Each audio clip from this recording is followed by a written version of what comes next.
Welcome back to another video. I want to chat about the complexities of how simple things are. I know that sounds weird. It's like complexities of how simple things are. That doesn't make any sense. One of the things I've noticed throughout this whole process is how the answers really are a lot more simple and right in front of us than we really think. But before I jump into that, I'm Duane. If you want to take your life back, break the cycles of abuse, strengthen the relationship with yourself and your kids, start right now by subscribing, ringing the bell notification so you don't miss a thing. So I was having a conversation the other day with a coaching client, and we were talking about a couple of different things, and I had made some recommendations on how to approach things. And typically what happens when I talk to someone like this is they look at it and they're like, oh, wow, well, that's a good point. And it's really weird because I think a lot of times we end up making things so much more complicated than they really need to be. Now, I know I did that a lot. I'll throw out a couple of examples. One of the examples is the transition time with the kids.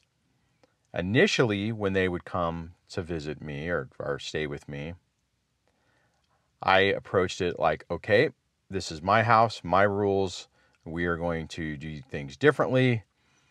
New sheriff in town type of mentality. And that didn't work really well.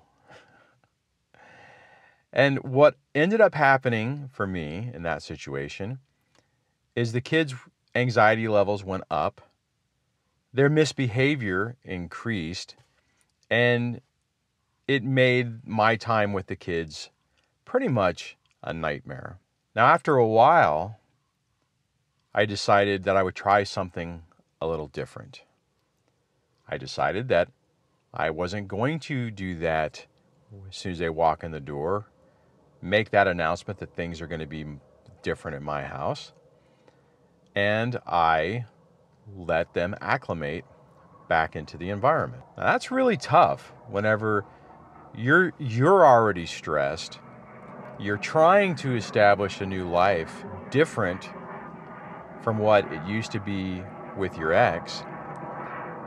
And then you have your kids coming in being little minions, little surrogates, little weapons of your ex. Makes it really tough. But when I made that change, when I decided that I was going to try something different, what I saw is that they acclimated faster. Initially, it would take a day or two for them to fully get in line with the way things were at my place, and things would calm down. And then as time progressed on, instead of taking 2 days, it would take a day. They would come. My visitation is Wednesday and Thursday and every other weekend. And mom is Monday, Tuesday, and every other weekend on that. And what happened is as it progressed, it got to the point, after a while, right? I mean, it wasn't one of those things where it happened instantaneously, because none of these things do. It takes gradual effort to make these changes. But what ended up happening is they would walk in the door, after about a year or so, they would walk in the door like nothing ever changed. To the point that they can go spend an extended stay with their mom. In our situation, the longest period is whenever whoever has them for the holiday break, the Christmas holiday break, because of the way the school and the vacation is, it turns out to be almost 25 to 28 days straight. But even after that period of time, now now it's like 8 years, but like a few years ago, when they would walk in the door, it'd be like they were never gone. It's really bizarre. The other example is communication with your ex. We get in this mode to where we think that they have to respond to everything, that they have to share everything. And we want them to abide by the rules, which they should abide by the rules. I'm not saying they shouldn't, but again, it was one of those things where I was fixated on the way I thought it needed to be, and I wasn't able to take a step back and look at things objectively. And as soon as I was able to do that, that's where hybrid no contact was born. And I'll leave a link up in the card above if you're not familiar with that. But it was a pragmatic approach on, okay, how can I deal with this person to achieve the best, easiest solution, or the best case solution with what I knew at the time. And that too, that helped, right? Instead of trying to force her to conform, to do things the way that she should do, I just worked around it, and that made my life a hell of a lot better. It's really weird because I can remember even before this, even before the divorce and all the stuff that's happened, and I was trying to find answers in life on different things, I would really struggle with that. And what I've found time and time again throughout this situation, throughout my professional situation, throughout just my general life, the answers really are a lot simpler.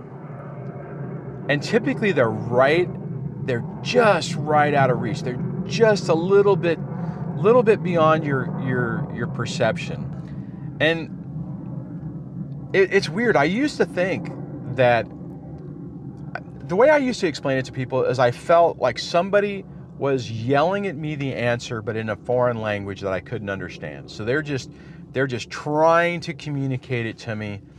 And I'm just like, did you say a coffee cup? Coffee cup, phone? I don't know what you're talking about. And as time has progressed, I feel like I can understand the language now. I don't know if that makes any sense. So you could be thinking, okay, what the hell does this have to do with me? All right, this guy's talking about, simple answers. What's the simple answer?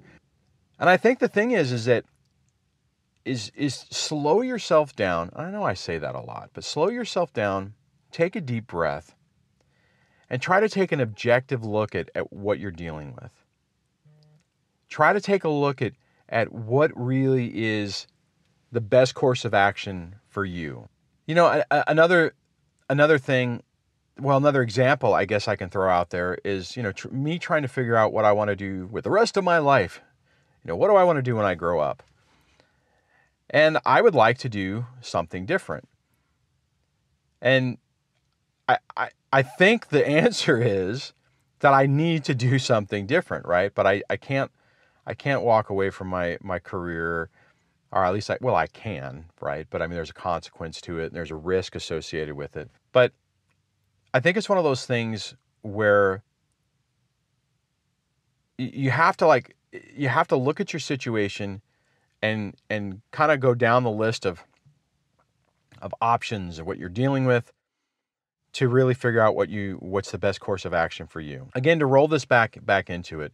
So, my videos, I think, help because they give you a framework to think about things. So definitely use that. Or if you have someone else's videos that kind of hit that mode or idea for you, that's great. But think about how can you approach something, whether it's work, whether it's your kids, whether it's, whatever issue you're dealing with, how can you approach it, break it down to the simplest terms, look at the different solutions and think, what's the easiest course of action that maybe you haven't tried that might actually work, right? Had I not done that, I would have never come up with that technique on how I deal with my kids. And I can't tell you how many times I've talked to people about that specific thing and they're just like blown away because it's like, oh, I never thought about that. Oftentimes the solutions and the answers are right there in front of you. So on that, I'm going to wrap this video up. If you think that one-on-one coaching would be helpful for you, schedule some time at dadsurvivingdivorce.com/coaching. If this video would be helpful for somebody, share it with them. I would love to hear your thought process on how you come up with simple solutions to some complex issues that you're dealing with and how it's worked out for you. My guess is that it's probably worked out better than you would have thought, because I know that was the situation with me. So on that, I'll chat with you next video. Take care.